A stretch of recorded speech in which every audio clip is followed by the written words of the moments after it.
And Douglas McCombs. How's it going, Doug? Good. Douglas? Good. How are you doing? Oh, I'm doing. you can Go call ahead. me Doug. You can call me Doug. It's We'll fine. call you Douglas, though. Okay. It's great to see you. And you can call me the Wizard. I meant to tell you we're anonymous, Okay. so the Wizard or the Wizardess is good for us. Wizard How's your ass. Wizardess? I like that one. Yeah, How's that's your day good. going today? Pretty good. Just getting rolling. You know. Getting the day Uh, going. yeah, getting the day going. Nice. Well, thanks for taking time with WZRD today to hang out and talk a little bit about Tortoise, the brand new album Touch we were just listening to on air. Oh, great. Yeah, it's super great. It's the first album in 9 years from you guys. Yeah.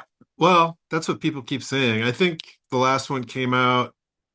I think the last one came out in 2016 for sure. Yeah. So 9 years.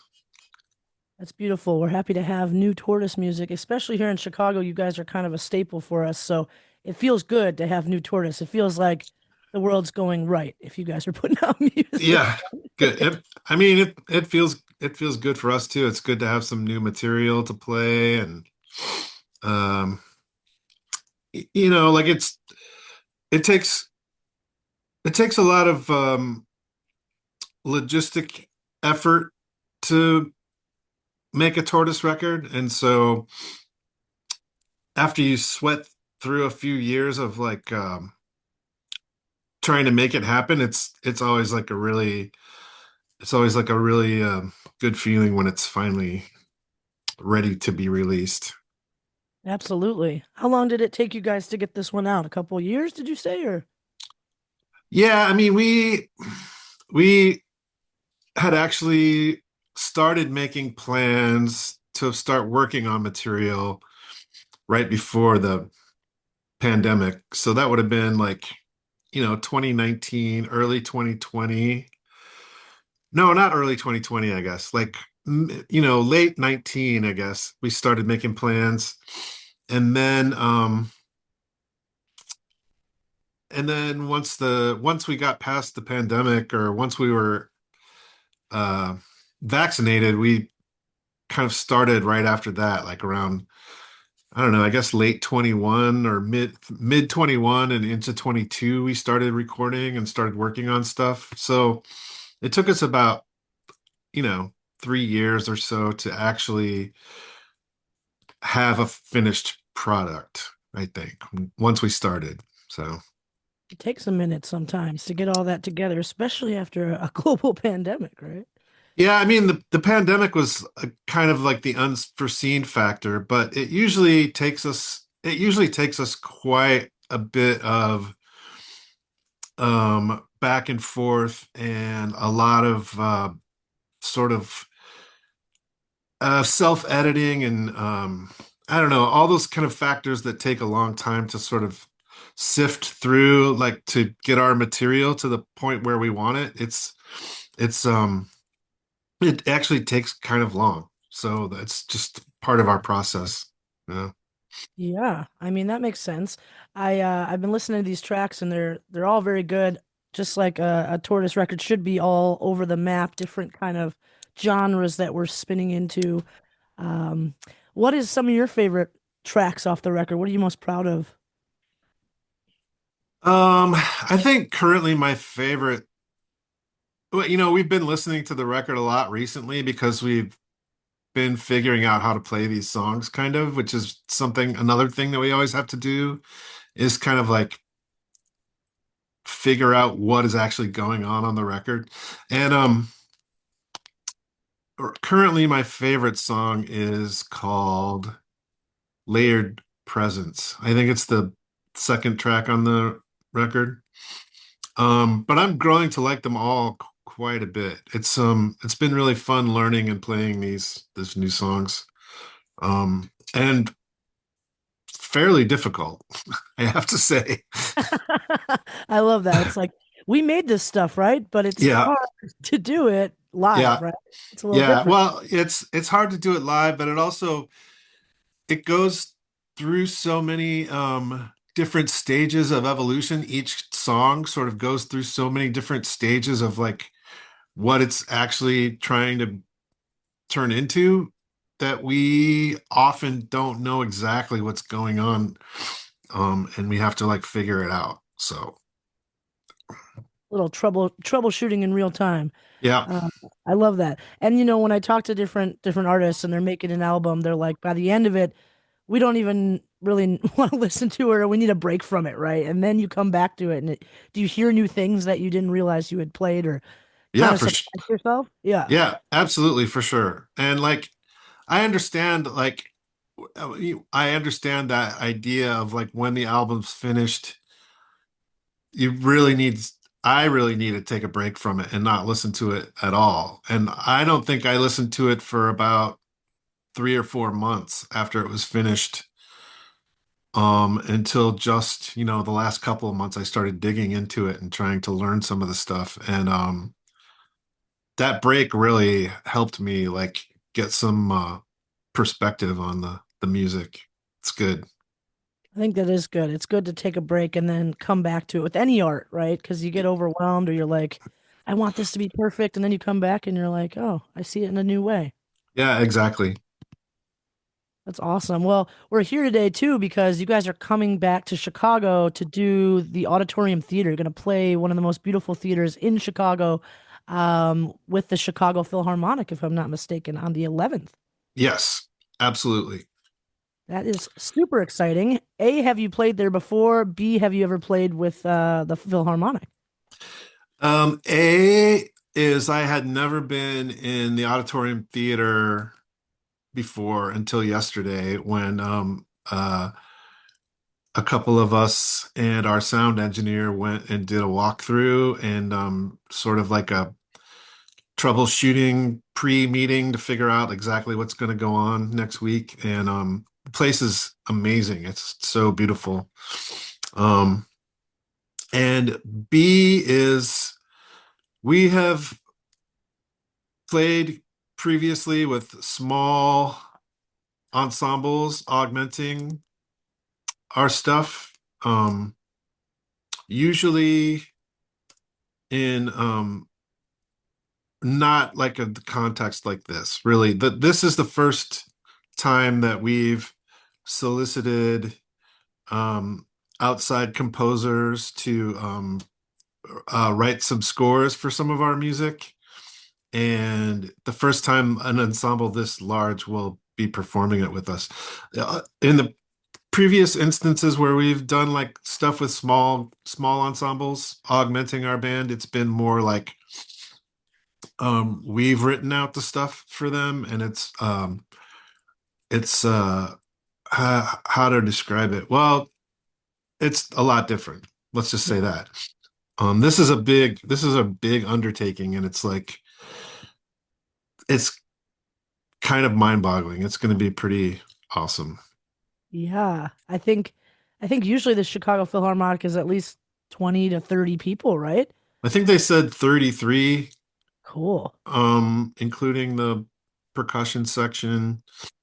Um, and yeah, I just it's gonna be I mean we only do like a couple of run-throughs with them right before the concert next week. So like Monday and Tuesday we'll be doing run-throughs with them, and it's I can't even imagine what it's gonna sound like. I mean, I know what the arrangements sound like, but I can't imagine what the actual being in the room with that is gonna sound like. It's Yeah. And also being in that room, the sound in there is just iconic. David Byrne just did 4 nights there, and now you guys are following, which is yeah, so amazing. I can't believe you've never been there. This is going to be your first time actually in the building seeing a show, but you're going to be performing your own, which is yeah. so cool. Yeah, Nice. I I have to make a point to go there at some point and see something because I it's not really on my radar exactly. My wife went there to see Nick Cave a few years Oh, yeah. ago. And other people I know have said they've been in there for stuff, and it's just not really I don't know, for whatever reason I just have missed out. So I'm gonna try and check something out there soon. Yeah, absolutely. Well, I can only imagine what being there backstage, what it all looks like. It's so ornate and golden and just a part of our history. So I'm excited for you guys to be there. Come to Thanks. by 33 other musicians. This is going to be a real treat on the 11th, which is Tuesday, just a week from today. Yes. That's amazing. So are you one of the members that's still in Chicago? I know some of the band has shifted, right? And there's people in LA, Portland, and Yeah. Chicago now. Yeah. Two of us, including me, still live here in Chicago, and two live in LA, and one person lives in Portland, Oregon. Nice. And how has that changed the way you guys work together? I mean, it's made it a little more difficult to schedule things like meetings or um, to actually get together to play music or work on music. Um, that's the main thing, just scheduling, I guess. Like you can't do sort of an impromptu, like, hey, let's meet and talk about this stuff in person or whatever. None of that happens anymore. But as far as the recording process, it's kind of still was the same. Like we got together, showed each other ideas and started recording them, and that's kind of always been the way that we've worked. And that's what I referred to before as kind of the slow process because we don't really ever start with full compositions kind of or anything. We just kind of show up and start showing each other ideas and that hasn't really changed. That's great. That's really great. So it's pretty open. Anybody in the band can bring an idea or a song that might be finished or unfinished Yeah. and let's work on it together. So is there any on this record that specifically you brought to the band? Um, actually, no, none of the songs that ended up being the record uh, were my embryonic ideas, but I'm not sure what happened. That was like a kind of a circumstantial thing. Like it happens often. Like sometimes you'll think you have a great thing and you present it to the band and it doesn't gel. So the the I think the most important aspect of a Tortoise record is the thing that ends up being the most important part is the collaborative thing. Like um I mean if you heard the embryonic versions of any of these tunes, um you would be very underwhelmed. The thing that the thing that makes them interesting to me is the process of us collaborating on them and building them up into something and not giving up until it's something, well, not giving up until it's just seems like pointless or pushing it to this thing that needs to be that that where it needs to be, I guess is the right way to say it. That makes total sense. Absolutely. It says too that you guys were trying to, this reconnection and recentering, reinvigorating your sound. Did it feel like a good reconnection as you guys got back together for this record? Like, Yeah, for sure. I mean, well, part of it was that we had played some shows post-vaccination. We had played a few shows, so we had been around each other a little bit. But the really great thing about starting working on the record was that we were around each other a lot, which was cool. And also, it seemed like everyone came with a fresh perspective on a lot of stuff. Like I feel like this new album has a lot of elements of things that we have not explored before on previous records, or just new twists on some of those things, or pushed things in certain interesting new directions. I mean, there's like, here's one really noticeable thing, which I don't know if anybody else has noticed, but like all of the songs are really short, like almost like pop song length songs, even though yeah. I wouldn't describe any of them as pop songs, but like and Tortoise has always leaned towards the long song form. We have lots of long songs. Yeah. Um, and it's really interesting to me, and I didn't know it until the record was finished that like all of these songs are pretty short. Um, but that's just one aspect. There's like all kinds of other different stuff going on. Lots of different compositional things going on that we haven't tried before, and different sonic textural things that we haven't really touched on before. It's pretty interesting. I love that. I love when you surprise your own self. And yeah, looking at the track listing here, I think the longest track is like 5 minutes, which is probably pretty short for you guys. I mean, 5 minutes is like a short song for Tortoise, for sure. Yeah. Yeah. And And some, that, that's the yeah, most, that's the yeah, longest on the track. So, yeah, yeah, one of them I listened to and I was like, oh, it's over already, but it segues so well into the next one that I couldn't tell if it was one or yeah, the other. So it's like, yeah. it's very cool. It's a very cool new album. We're talking about Touch, the brand new album from Tortoise, who's going to be here in Chicago on the 11th in 1 week with the Chicago Philharmonic, if everybody's just tuning in or anyone's just tuning in. When people say you have a punk ethos about your music, do you believe that? And did you listen to punk music growing up? Yeah, I think the punk ethos is still there, pretty inherent in what we do. Um, except for Jeff Parker, who sort of grew up listening to maybe a slightly different style of music. Um, we all sort of were the same age where punk rock figured in our lives pretty large degree, um, like starting in the late 70s and for some of us in the early 80s, like sort of discovering that music as sort of the rebellious music or the whatever it was. Um, and so a lot of that ethos is still instilled in what we do.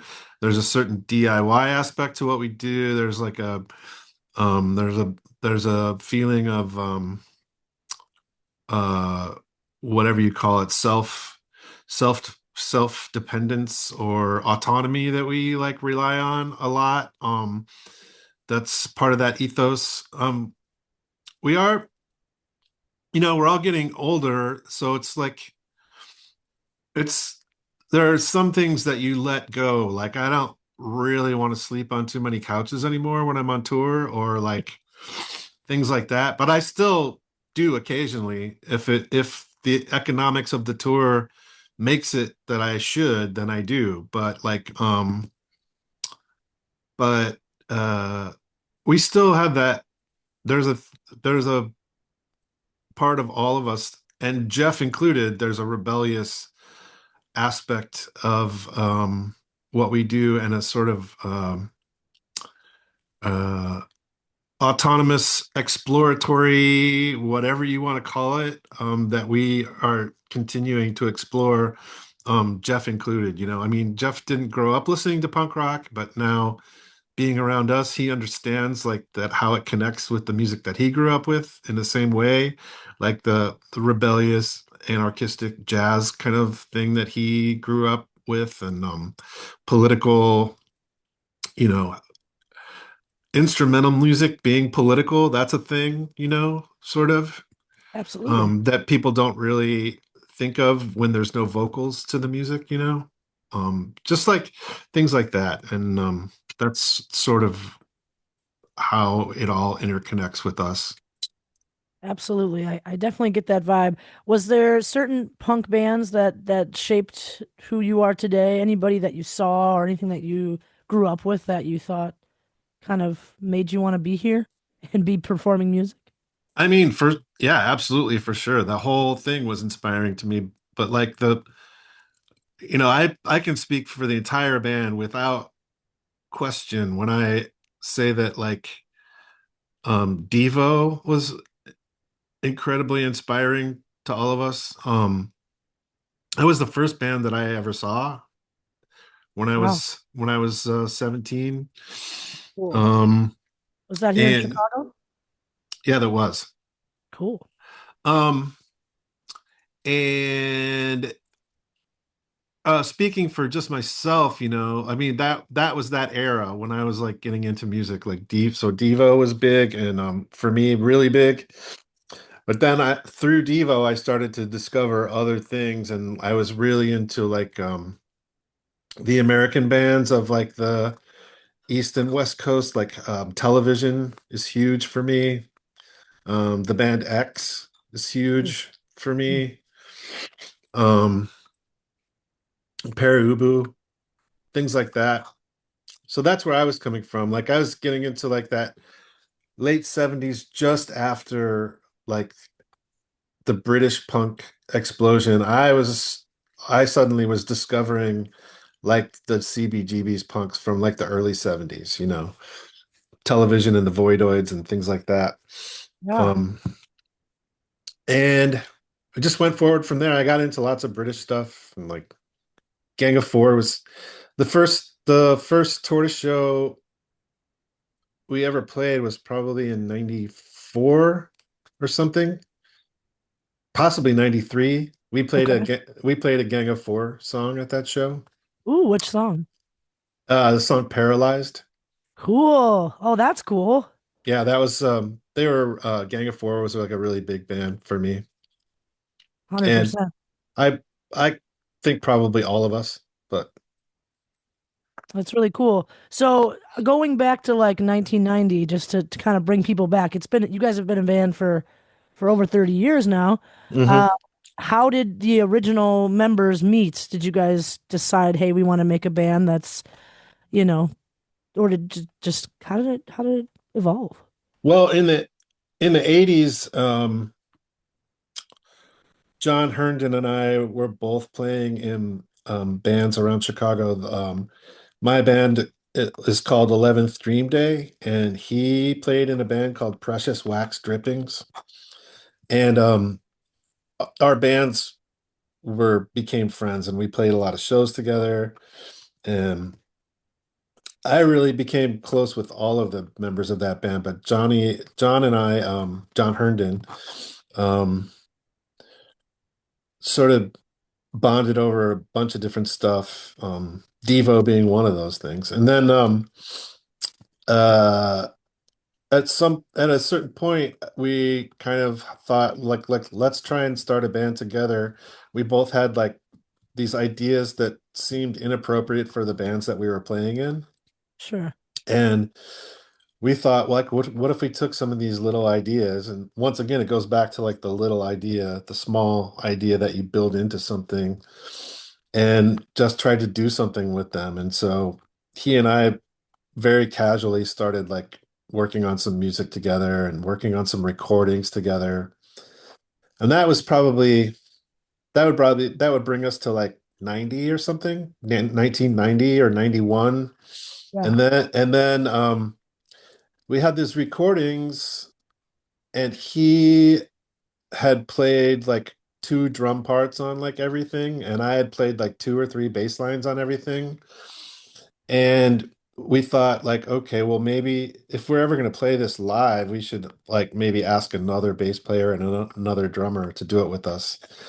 And so that was really the beginning of Tortoise, kind of right there. It was like we asked John McIntyre, who we knew as a great drummer, and we were acquainted with him and friendly with him.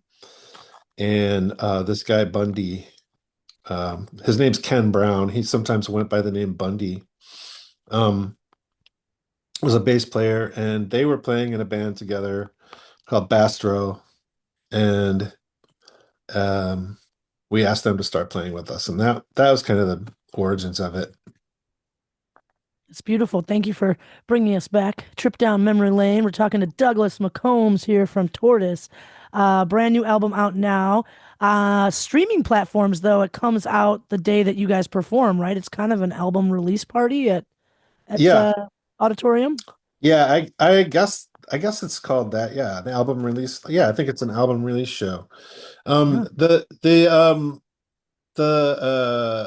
what do you call it? The other formats, Oh yeah, the hard the media, the physical. the physical formats. I think, like we played our first real show of this new material about 2 weeks ago, and that was the first time like there was physical vinyl available at anything was just at that show. It was a show in Los Angeles.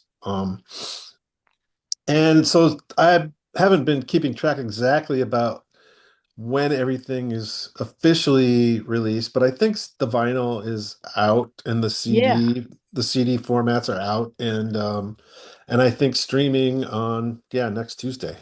You got it. Yeah, it looks like International Anthem and None Such Records on LP, CD, and digital download was October 24th. So Yeah. it's Oh, there you brand go. new. Yeah. Yeah. Yeah, brand new. And then streaming services on November 11th. So it's kind of the official everything's out on your show date, which is really great. Yeah. Speaking of the record itself, the cover is really interesting. Can you expand on that for anybody who obviously can't see it over the air? But what was the idea behind the album cover of Touch? Well, the front cover is um John McIntyre's father, I believe, was a welder or some kind of tradesman, and he was not an artist, but exactly twice in his life he made sculptures. He made two sculptures in his life. Cool. I haven't seen the other one, but this one is a sculpture of like a bronze or brazed sculpture of a scorpion, and it was it was sitting on John's dining room table when we were in Portland working on the record, and I don't know, somehow it just he told the story of it, and we thought, oh, we should maybe photograph that and see if we can use it in some way, and then John Herndon, after once we had photographs of the scorpion sculpture, um, John Herndon was a fan of this collage artist who I believe is German, possibly Danish, and whose name escapes me currently at the moment. I don't know if you have the record in front of you, but Yeah. whatever that guy's name is, was um a collage artist who John Herndon admired and was like, maybe we should give the photos of this sculpture to this collage guy and see what he does with it. And that was the end result. The front cover is that's the end result of that. It's really cool. It's Yeah. definitely the way it kind of shapes this face. The cover art is really, really nice. Is there, you're alluding to a back cover? What does that look like? I don't think I've seen that. The back cover is just like is more ambient photos of the sculpture, more photos of like the shadows that it throws and things like that. Cool. And all those photos were taken by Heather Cantrell, who's a good friend of ours and also John McIntyre's wife. Oh, okay. Heather Cantrell, and then it looks like the sculpture Martin McIntyre, the Right. collage image Paul Grabowski. Yeah. Paw. Okay. Yeah. Oh, Yep. okay. Yep. There we go. Yep. And layout and design by Jeremiah Chew, I Oh think. yeah, and our good friend Jeremiah Chu did sort of the overall layout for the record. He's an international anthem recording artist and member of various groups. He's a really great guy. He did all the layout and assembly of those various pieces. It's really cool. It's definitely one of those you want to put in the record frame and put on the wall, I think. Yeah, yeah. Love that. I love that. Well, coming Thanks. up, yeah, coming up after the auditorium, you guys got some other shows, Lexington, Kentucky, but 3 nights at the Bowery in New York. Are you excited for Yeah. those? Yeah, excited for all those. Yeah. Once we get over the hurdle of this Philharmonic thing, I think everything is going to seem easy after that. So I'm looking forward to all that stuff. Yeah. We're playing three shows in the UK leading up to Thanksgiving, Oh yeah. and that'll be it for 25, and then we have plans coming forward for 26. It's amazing. We're super excited to have you guys back. It's like I said earlier, a breath of fresh air to know Tortoise is alive and well and creating music again for the masses. So thank you for doing that and thanks for coming on the show. We appreciate you. No, no problem. Thanks for having me. Of course, of course. We got a little more time, but if you got to go, it's up to you. You tell me. I do have something I have to do. If you don't mind, I could duck out. I don't mind at all. I don't mind at all. You know, you were awesome, Doug, and we really appreciate your time. So we'll see you at the show next Tuesday, a week from today. Great, thanks. Thank you so much. Have a great day. All right, see ya. Bye. Bye. It's WZRD Chicago.